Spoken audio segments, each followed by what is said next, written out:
Splatoon Direct, and a Nintendo theme park. I'm Awesome Face Prod for Nintendo News, Saturday, May 9th, 2015.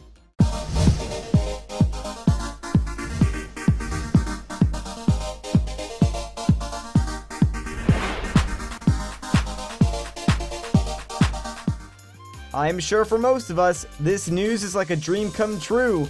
But this week it was announced that Nintendo and Universal theme parks are partnering up to create Nintendo theme park attractions.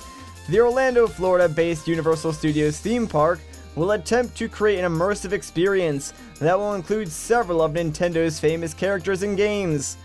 Not everything is worked out yet, as the project is still in the early phases, and the team is still working on specific concepts, but you can expect to hear more about this in the near future. Ever since Nintendo Land released on the Wii U, a Nintendo theme park just seemed like the right thing to do, and I'm glad that maybe I'll get to see it happen in my lifetime. Splatoon is gearing up to splash down onto the Wii U, and recently Nintendo held a short Nintendo Direct focusing on several of the game's main selling points. I don't have time to go over all of it, of course, but some of the best points are as follows. The game will ship with 5 multiplayer maps and several different types of weapons, gear, and abilities, with more getting added through post-launch content. This content will be free of charge, and add more maps, game modes, gear, and of course abilities to extend the life of the game. The Splatoon Amiibo will unlock 20 missions each. These missions will vary depending on which Amiibo you use, but upon completing them, the player will be rewarded with exclusive in-game gear. Weapons in Splatoon are separated into different categories: ink blasters, charge blasters for sniping, and rollers. These are just the 3 main classes. Each class will have a variety of weapons that will help mix things up a bit. Multiplayer will be a 4 vs 4 turf war, in which players will compete to cover the field with the most ink. Ranked mode, which will be split into a few different modes, including Splat Zone, in which the players will fight over control of a small portion of the map. Players will be able to join friends in online matches very easily, although the teams are always random, so you may be fighting against them. Maps in Splatoon will switch out 2 at a time every 4 hours. Now I find this kind of odd, but the reason behind it is that certain loadouts and weapons are better suited for certain maps, so experienced players will actively swap their loadouts depending on the map that they're playing on.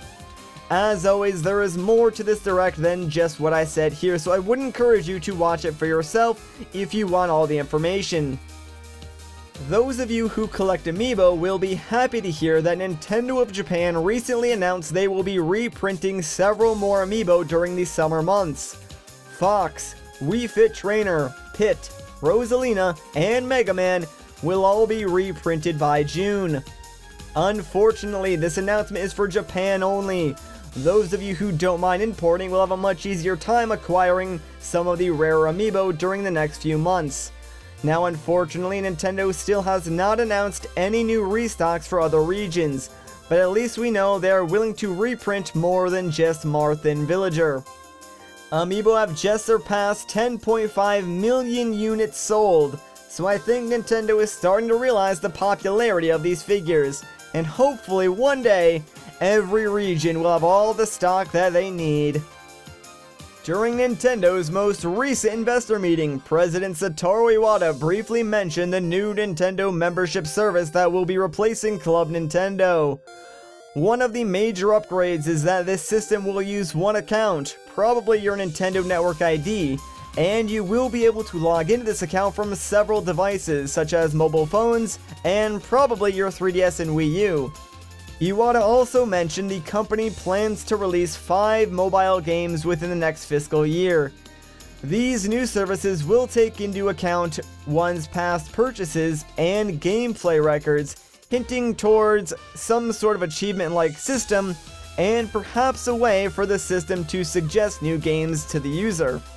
Anyway, that's gonna do it for this week's episode of Nintendo News, but if you want to listen to me talk some more, you can come and check out my channel. There you'll find an ongoing Let's Play of The Legend of Zelda Phantom Hourglass. Alright, so I've been Awesome Face Prod for Nintendo News. Have a great day.